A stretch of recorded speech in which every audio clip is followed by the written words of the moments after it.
আমার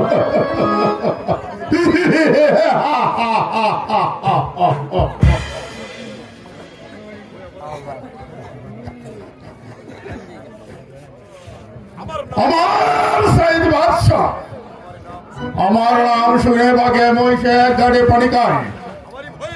আমারই ভয়ে এই রাজ্য ছেড়ে প্রজা সাধারণ অন্য রাজ্যে চলে যাচ্ছে।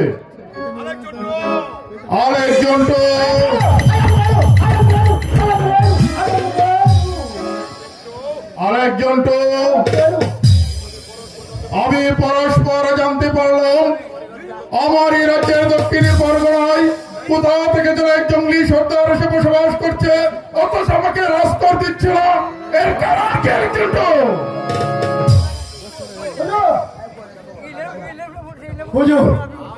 আমি কি